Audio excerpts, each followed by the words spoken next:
Hello everyone, Mia here from Resonance Astrology, and welcome back to another weekly overview of the astrology of the week ahead from December 8 till December 14 of 2025. And just one quick, very random question. Do you like this light that I'm having better or this one? I'm unsure of today. I usually record with this light, but I feel like today, the warmth, I feel like this just gives a warm color. So I'm curious how you're feeling. Let me know. I'm genuinely curious. But I like the warmth from this one. So we're going to do it with this one this time around. So anyhow, we are starting off this week with a waning gibbous moon in the sign of Leo. And honestly, the beginning of this week is pretty like quiet transit wise, and that kind of lunar energy where we're processing. The moon's kind of doing a lot. Mercury's also doing a lot. And we're also still integrating and emotionally unwinding from that full moon in the sign of Gemini that we just had. I feel like for a lot of people, it didn't bring the full closure or aha moments that we are hoping for. This is because Mercury is still in post shadow period. Mercury is not out of the woodworks yet, and we're getting the final of the water trines this week. Neptune is also stationing direct. There is a lot to unpack, but yes, this week starts off a bit quiet. And before we fully dive in, just a small little promo segment. Me and Josie, we are still absolutely doing the 12 Holy Nights. And we decided we're actually going to offer it not just in English, but also in German. So it's going to be bilingual, because there's a lot of people from here that want to sign up, but maybe they don't speak English so well. So we just wanted to make it more inclusive. So this is what you need to know. And we also have a video on the 12 Holy Nights. It's linked down below if you want to get more information. It's a deep intuitive practice that aligns you with the energy of the year ahead, because we are soon heading into that new year. And it's a fiery, feisty new year. Lots of literal fire energy up in the air. And this is really a time where you can kind of tune in and download the synchronicities and the omens. And this is like for you, this practice is literally for you, so you can intuit and sit down and receive what is meant for you to know this upcoming year. So anyhow, all the links down in the description below if you want to join. We're super happy if we have you here. And we also did a full German yearly forecast for 2026, which is also in my channel. It is on German. I'm very sorry, but intuitively, what also came along is that I'm going to record now an English year ahead forecast with 3 other lovely women. It's going to be a whole panel, and we're going to do that around the solstice. And so it's going to be out by the end of this year. So you have something to look forward to. I'm going to break it down. And now let's get into this week's astrology. We are starting off we can already talk about Tuesday, because again, there's nothing very significant going on Monday. On Tuesday, December 9th, Mars is squaring Saturn. So this is when we get our first major transit. And Mars is in Sagittarius and is squaring Saturn in the sign of Pisces. And this one's interesting because Saturn is still kind of just station direct. Like Saturn station direct not too long ago. By the end of November is when Saturn is station direct. So we are now walking through those degrees for the third and final time, because we already experienced the direct motion once, the retrograde motion once, and now we are experiencing the direct motion one last final time. So there is this feeling of finalization, or okay, we've been here before, we know this terrain, I know exactly what this is, I've walked this same street. So it's easier to kind of go through this because we've already walked this path once before. And Mars-Saturn squares can often feel like kind of a gas and brake pedal at the same time. But because Saturn is direct now, there is more forward momentum. There is more incentive to actually move things along, but with caution, okay? Saturn is still being a cautionary tale. So there's wisdom with the awareness of, I don't want to repeat this cycle again. Okay, so this is momentum, but it's measured momentum. Saturn is still being cautious in the background and being like, okay, Mars, I know you want to do things. I know you're super active, but let's be cautious with this. Both of these signs are Jupiter-ruled signs. Pisces and Sagittarius are Jupiter-ruled signs. We have Jupiter in Cancer still right now. Jupiter is in retrograde motion. So again, this is where this cautionary tale is still kind of coming from. Yes, and then we go into Wednesday, December 10th. The moon moves into the sign of Virgo, and we have Neptune stationing direct on that day. And obviously, the moon shifting into Virgo shifts us as well into a more analytical and grounded tone. And one day later, we have the last quarter moon in the sign of Virgo. More on that just in a second. So we have Neptune stationing direct in the sign of Pisces. This is big because it's the last direct station Neptune will make in Pisces before leaving the sign entirely. And honestly, I feel like you can really feel this in the collective right now with a lot of the nostalgia that is rising up.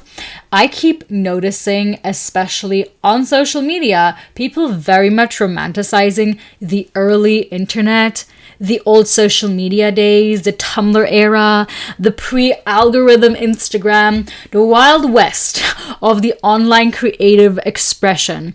And it makes total sense because the WWW, the World Wide Web itself, emerged under Saturn in Aquarius. And then when we had the first Saturn return of the internet, which was when Saturn was in Aquarius last time, which was beginning of 2020, 2021, and 2022, we all know what happened during that time. We had a small little thing that isolated us, and what happened with the internet during that time? Everyone spent so much more time on the internet because of that. And then social media culture is this interesting mix because a lot of social medias were born under the Uranus in Pisces times and later on developed even deeper when Neptune moved into the sign of Pisces. A lot of dating apps come from the time when Neptune moved into the sign of Pisces. Neptune moved into the sign of Pisces around 2011 and 2012 fully. And so of course, we are being nostalgic about how the internet was, because this is the time when all of this was booming, when everybody was slowly getting onto the internet and being onto the internet and really being on social media. Okay, it was not just the internet; it was like really the social media aspect of it, and so it almost feels like collectively we're in this feeling of we're losing something, but maybe we never actually really had it the way we remember it. Nostalgia has this big nostalgia hat trick it likes to pull, right? Because it's this veil. It plays with illusion, disillusion, and so it edits reality, okay? Neptune kind of edits reality. It doesn't make us see things clearly as they are, which is why it's associated with the realm of nostalgia, because nostalgia is memory. It's not how things actually really were, but it's how we remember them. Has also a lot to do with the moon, of course, right? It's also kind of the realm of the moon. But it softens the edges, right? It romanticizes what was actually sometimes quite painful. Like, most of us weren't, if we're being completely honest, weren't having our peak life during that era. But obviously thinking back now, we're like, oh, I wish I lived through it. I wish I was more present during that time, because now time just flew by. And gosh, why was I not just fully present in the Tumblr era when we were over-romanticizing eating disorders and self-harming behavior and all falling into the pits of depression and thinking we're so cool for that? Like, I'm looking at you, all my fellow Tumblr girlies, like that were the times, right? But it was, obviously now it brings up a sense of nostalgia, but it wasn't so fun living through that. Like, if I think back in an honest way, I'm like, I didn't have like the best time of my life. Like, let's not romanticize our teenage years. So the fantasy of it was obviously or is obviously better right now than the reality. And that is what Neptune is doing. And it makes so much sense because this Neptune stationing direct, we're like, the questions we're kind of posing or asking ourselves should be, what am I idealizing? Neptune has a lot to do with idealization. What am I projecting? Again, because it's the realm of like not seeing things clearly. Where am I projecting something? And what am I trying to dissolve into instead of facing it directly? Because these are still the Neptune in Pisces times. And when Neptune moves into the sign of Aries, oh, that's a lot different. That's actually doing things. So it's also interesting to me that this year, when we briefly had that period, a few months where both Saturn and Neptune were in the sign of Aries, a lot of people were starting to get more and more off of social media. And that is 100% going to continue. Because what we need to realize right now is that the internet, the way we know it, the social media, the way we know it, is never coming back again, ever. We are saying goodbye to that.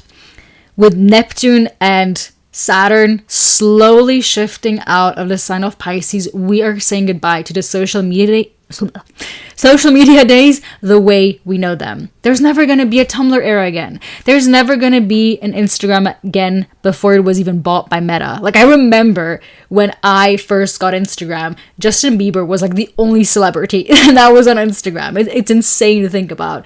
And we couldn't even message each other on Instagram. We had to, like, it was Kik, right? You had your Kik in the bio. And so you messaged with people on Kik. Like, goddamn.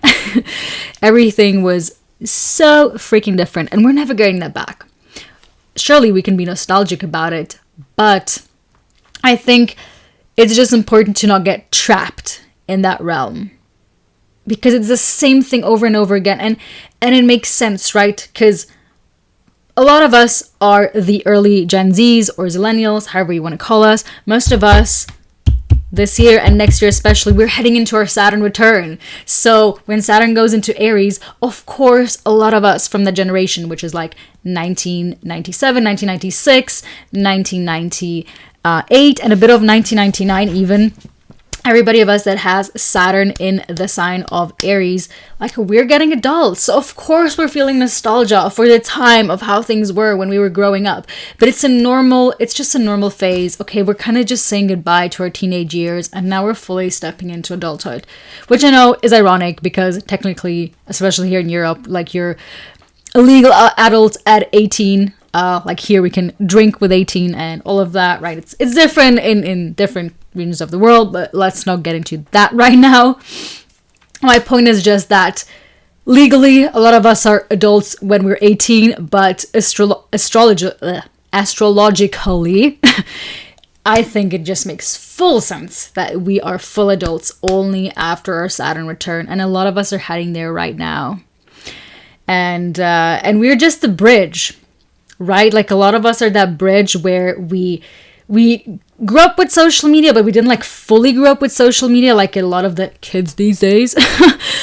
Like, it's still a huge difference, right? Like I have my little stepsister. She was born in 2010, and she's like the late Gen Z, and I'm like, we had a different, like, our lives are different. We didn't grow up the same at all.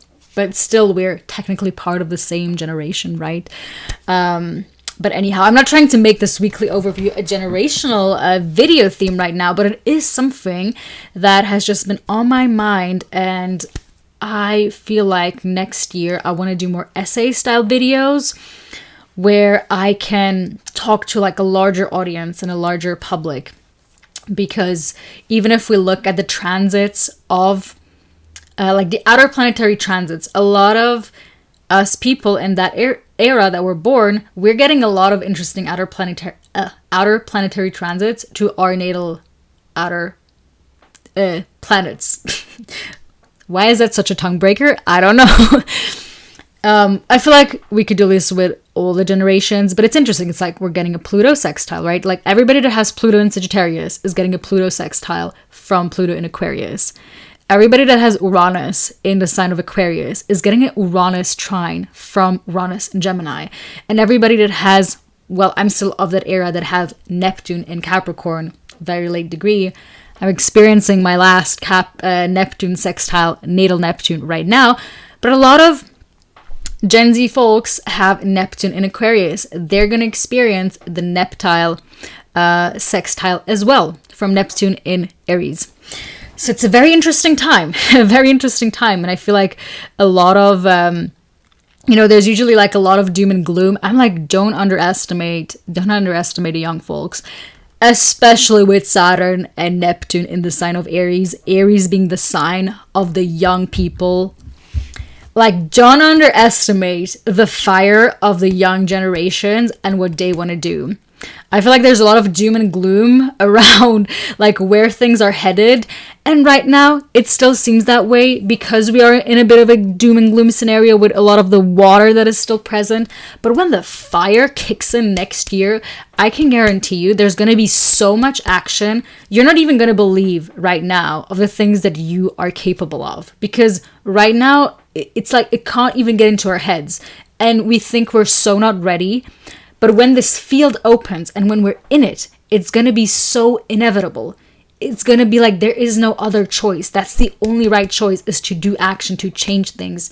So don't underestimate the young folks. I'm serious. There's going to be a lot of young folks are going to propel us into that new era with a lot of intelligent ideas and philosophies. And it's going to be a very interesting time. Anyhow, let's get back to other things. We're actually still on Wednesday. We're still on Wednesday. We also have Mercury opposing Uranus, and then one day later, but let's group like Wednesday and Thursday together here. Then also Mercury forms that last trine to Neptune that just stationed direct. So before Mercury finishes its final journey in the sign of Scorpio for this year, it will oppose Uranus and Taurus. And this is also actually the last time this opposition happens in these signs, because next year the Mercury-Uranus oppositions will happen across the Gemini-Sagittarius axis. And we did have that. We did experience the first Mercury-Uranus opposition was that beginning of November or was it end of October? I'm not quite sure right now. But we did experience that before Mercury stationed retrograde, and Uranus was already retrograde, but it did not yet enter Taurus. So we did already experience the first of the Mercury-Uranus oppositions across the Sagittarius-Gemini axis. But this is the final time it's happening across the Scorpio Taurus axis. So these two houses, the Scorpio house and the Taurus house in your charts, are getting activated. It is a closing chapter, so expect sudden realizations, information shocks, emotional clarity dropping in sideways, and some nervous system activation. And also remember that the moon is in the Virgo, which is a Mercury sign. So this opposition lands in the body, okay? Because the moon is influenced by what Mercury is doing. And then come Thursday, December 11th. But again, we're kind of grouping this together because there's a lot of overlap here. We have that final trine from Mercury to Neptune in Pisces, and completing that grand water trine storyline that we've been in throughout all of November pretty much. And once again, I feel like this just amplifies the nostalgia, and this is a lot of memory work. This is a lot of emotional closure that we have been anticipating. And this is, I feel like, also where the clarity might return for people who felt the Gemini full moon didn't actually like really resolve what they needed.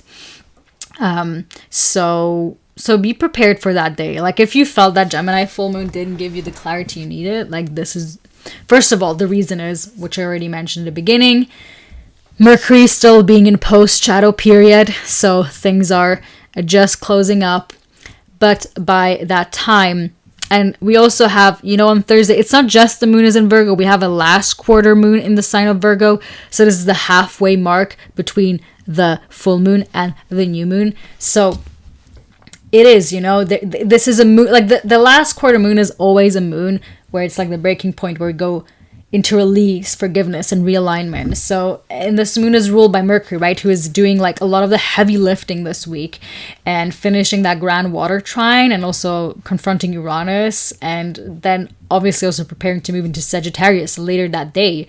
So there is a lot that is changing and shifting in our years, and we are getting a lot more clarity this week than we thought we might be getting during that Gemini full moon, which was also Mercury ruled moon, by the way, right?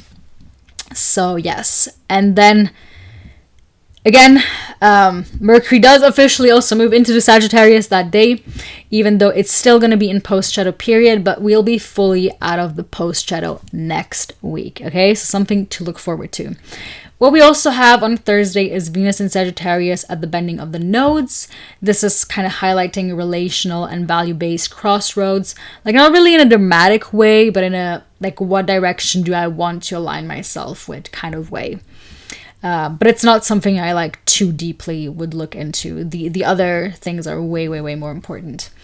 Then on Friday, December 12th, no major transit. The moon moves into the sign of Libra, obviously bringing a subtle emphasis on connection and harmonizing things. Yes, and then Saturday, December 13th, we have Mercury sextile Pluto. Mercury, obviously then already in the sign of Sagittarius, sextiling Pluto in Aquarius, and also transit we've already experienced before, because Mercury already sextiled Pluto when it moved into Sagittarius before it also went retrograde.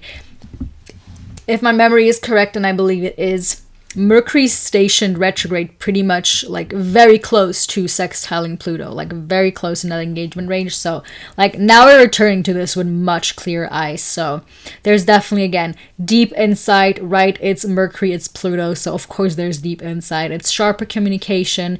It's conversations that reveal what was previously avoided, and a sense of power returning to your voice, right? Because it's Mercury is a fire sign. Sagittarius is a fire sign, but Sagittarius is in Mercury at that time. Although I will say, right, Mercury is in its detriment in the sign of Sagittarius. So you know, with Mercury and Sagittarius, there's always, we got to be careful that we not get too ahead of ourselves. It's definitely certainly my own struggle with having a natal Mercury in the sign of Sagittarius. I can speak a lot, and then it's almost like I lose what I'm trying to say, and then it makes me freaking nervous for some reason.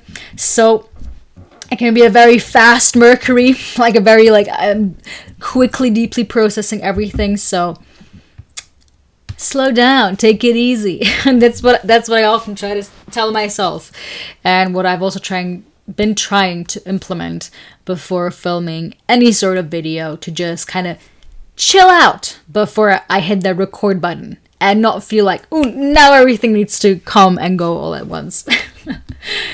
Yes. And then Sunday, December 14th, we have Mars square Neptune and the Sun trining Chiron. So we close this week with two distinct frequencies, right? Like Mars in Sagittarius is squaring Neptune in Pisces. This is a bit foggy. This is a bit blurred edge type of transit. Mars obviously wants direction, but Neptune dissolves it. And this kind of can feel like our energy dips and our motivation is evaporating. There might be like some spiritual bypassing involved, projection, of course, and confusion about what action to take. So it's not really a day for striving, it's more a day for feeling. Like maybe this is the day where it's okay to be in the realm of nostalgia. Because come next week, this is the last transit that Mars has before it moves into the sign of Capricorn, and Mars in Capricorn is exalted. So we are getting fully new aligned with new direction in our life. So, you know, don't fret if by the end of this week you're feeling a bit like you just want to have a stay-at-home weekend where you are watching Disney movies from the past or something like that. I feel like that's okay. And we also have Sun in Sagittarius trining Chiron in Aries. And yes, this brings a bit more like confidence in just reminding us of our resilience and like this gentle kind of Sagittarian flame of like self-trust, which it's like, yes, despite the wounds, I can go on. Yes, within me there is an invincible summer. Amidst the winter there is within me an unstoppable summer. Am I quoting that right now? I feel like I'm not.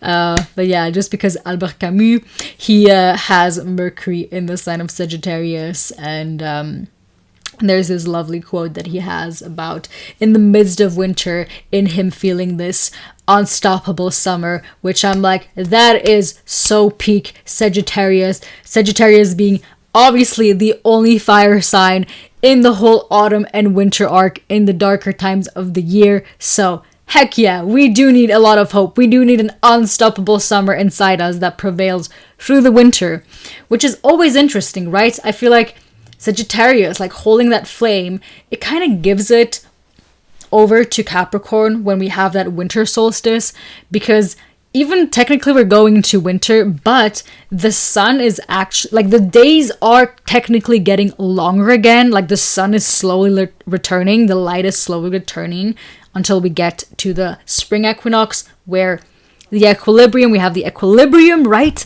And then the day, or the lightness takes over the darkness. So now we're entering the light of the dark part of the year. And we are exiting the dark of the dark part of the year.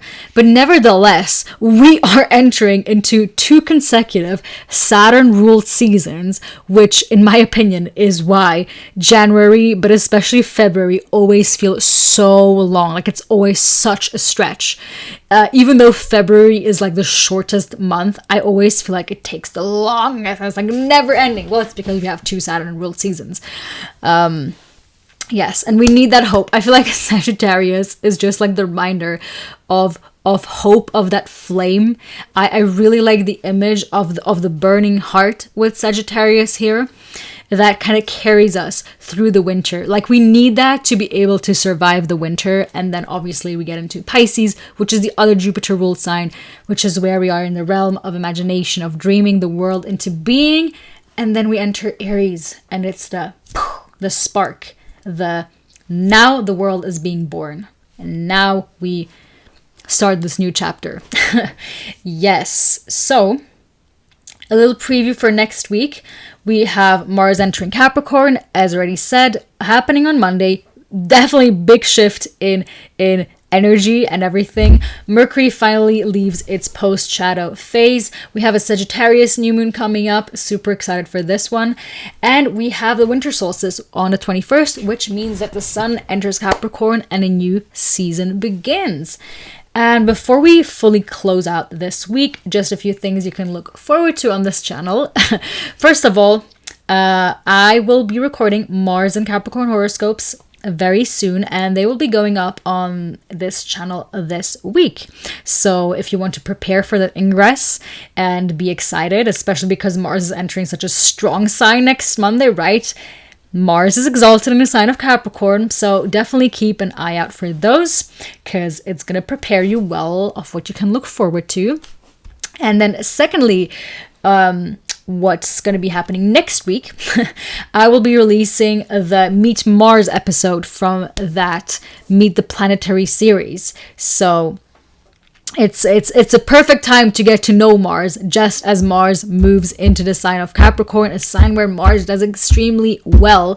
So it's a perfect moment, right? And we recorded that episode a few months ago when we had that very Martian new moon, or full moon was it? I'm not quite sure anymore, but it was beginning of October.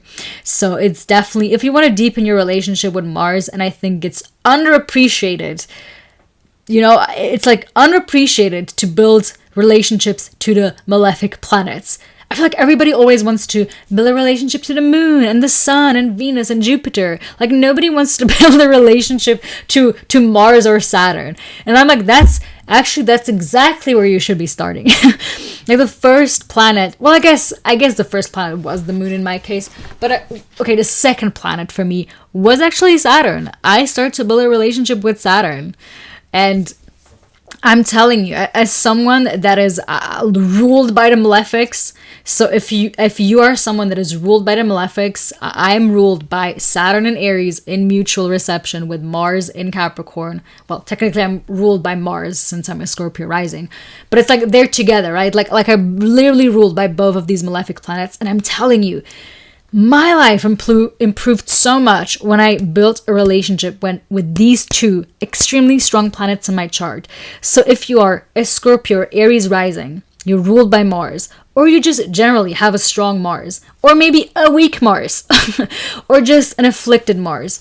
If you are, well, okay, no, this is just for Mars, okay? Because Saturn is not yet out, but anything like that, I highly recommend building a relationship with Mars. Like if you have Mars in Libra and you struggle with indecisiveness and like it can help, it can literally improve your life so much. Sorry, I'm so passionate about this. It can improve your life so much if you start building a relationship with Mars, if you sit down, if you get curious about your natal Mars and how it functions and how it works, because Mars is not out there plotting your downfall or anything like that. And even if you have like Mars in Capricorn, even then it's like so important to build a relationship with Mars because you need to learn how to hone that energy. A lot about being in a relationship with Mars is about learning how to hone your drive, your enthusiasm, your desires. Desires are for me as much about Venus as they are about Mars.